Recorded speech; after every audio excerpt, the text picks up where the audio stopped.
If you're looking for a bike that you won't outgrow in a single riding season, your surefire bet is to look at something in the Beginner Plus category. We call it Beginner Plus because there are usually a handful of stipulations that must be met before you pursue this route. If you're 19 years old, gassed up by adrenaline and machismo, you've been mainlining Andrew Tate content for the last 5 years, you only have $3,000 to spend, and you're probably best sticking around with a conventional beginner bike. But if you're a bit older, you have a decent amount of maturity, a bit of self-control, and have a bit of extra cash at your disposal, a Beginner Plus bike could be a great option to pursue riding. These bikes are great because they're not so powerful that you risk totally yeeting yourself into the sun, but they have enough power on tap that you can grow into them a little bit. One of the most coveted bikes in the category is the Yamaha MT-07. The MT-07 was first released in 2015 as the FZ-07, and since then it's been a major trendsetter in the 650 naked bike class. The MT-07 is powered by Yamaha's tried and true lovable CP2 parallel twin.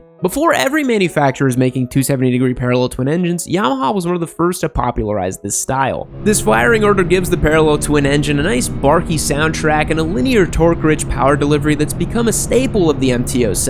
For a new rider, any old MT-07 should be a relatively safe bet. Get some fresh oil and some fresh tires, and barring any bizarre circumstances, the bike should run happily for thousands and thousands of miles with no concern. But for those who want a brand new fresh bike from the showroom floor, the MT-07 has received a very nice update for the 2025 model year. You might have seen all of our cool videos on it. You still got the fun, peppy CP2 engine, and now with the updated suspension brakes and tech, it really brought the platform into the modern era. We just wrapped up our giveaway, so I won't talk too much about that. If you want to know more, somehow missed the content, just scroll back a bit on the channel, you can see all the details. Additionally, you have to mention this bike. If you're still thinking you're capable enough to handle something in the Beginner Plus category, you simply cannot go wrong with an SV650 from Suzuki. When first released, the SV650 was essentially the Japanese version of a Ducati Monster, but more reliable. It uses a V-twin engine that since 2003 has made around 75 horsepower and 47 foot-pounds of torque. Except for a short hiatus in the mid-2010s when it was called something different, the SV650 has been sold continuously in various productions since 1999, although Suzuki has not released it for the new model year, so I'm not sure if it's being discontinued, but there are plenty of used bikes on the market too. And there's tons of aftermarket support. The community knowledge on this machine is just ridiculous. The SV650 is a certified classic for good reason. Not only is it a trusted, bulletproof platform, it's one of those bikes that's just so easy to get along with.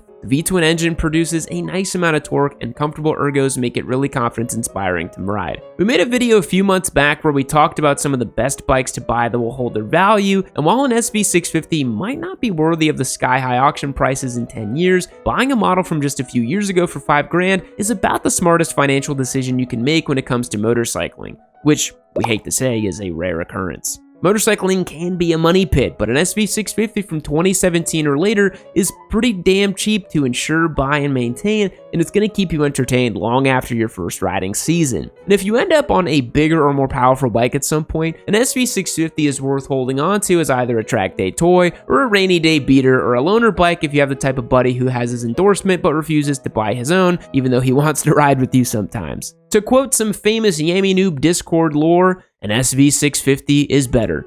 Rest assured, if you're looking for a motorcycle that you won't outgrow in less than a year, you're not going to be limited to just bikes in the 75-ish horsepower Beginner Plus category. Regular entry-level machines are the best they've ever been, and there's still a good amount of motorcycles that are safe and approachable that aren't going to bore you to tears after just a few seasons of riding. A perfect example is the Aprilia RS 457. We made a ton of videos on this one too, so go back in the back catalog and check those out. Besides from the displacement and price point, you'd be hard to even consider an RS 457 a beginner bike with how fun, playful, and capable it is. This bike was less of an attempt for Aprilia to make a beginner bike, and instead their attempt to make the most capable small displacement sport bike on the market. So while it retains A2 compliance and has a very manageable 47 ponies, it doesn't really feel cheap or chintzy or disposable. It uses a 457cc parallel twin with a nice and characterful 270-degree crank. And while Aprilia has said they didn't just shrink down the engine from the RS 660, that the 457 is a ground-up design, it has a lot of the same character and feel as a 660 motor in the way it makes its power and the way that it sounds.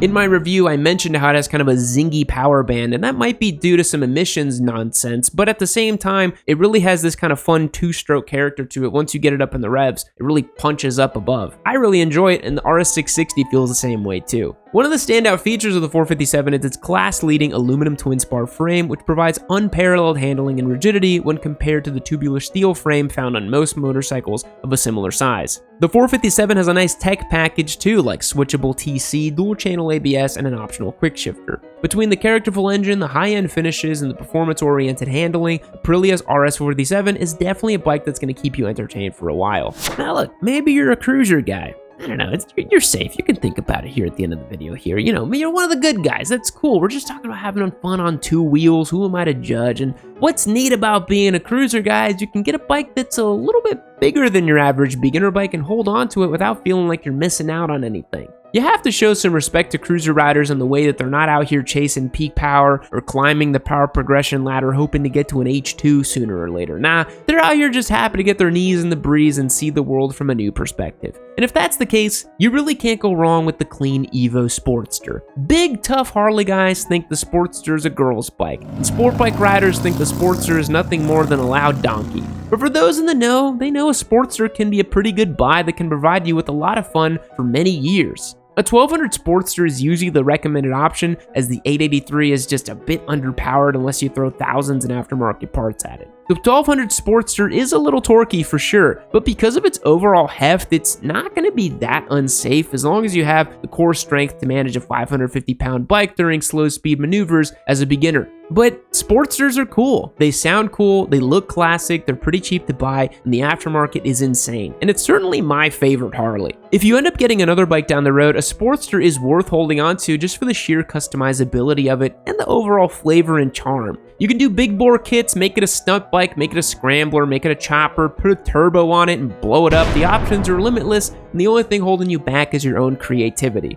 As a fun fact, producer Logan actually does own a Sportster himself, and myself as a Ducati Scrambler Desert Sled owner, I feel a kinship with air-cooled V-twin grumbly classic-looking machines. I don't know, they're nice, come on. A dual sport is another motorcycle that's deserving of a lasting spot in your stable, and you won't outgrow it in a year for sure. Dual sports make great first bikes because they're light, they're fun, they allow you to explore different types of riding. So even if you end up wanting a faster or more powerful bike for the street, a dual sport is worth holding on to continue cutting your teeth with some off-road riding. The Honda CRF 300L Rally is a really great option as a new rider who wants a dual sport motorcycle they're not going to outgrow super quickly. The CRF 300L is Honda's current iteration of their proven CRF 250L platform, having received a nice update and displacement bump in 2020. Using a 286cc liquid-cooled single, the 300L produces 27 horsepower and 20 foot-pounds of torque. It's got a 6-speed transmission, so riding at higher speeds on the street is more manageable than to be with the 5-speed. There are a handful of features that sets this Rally apart from the base model and contribute to its usability and versatility.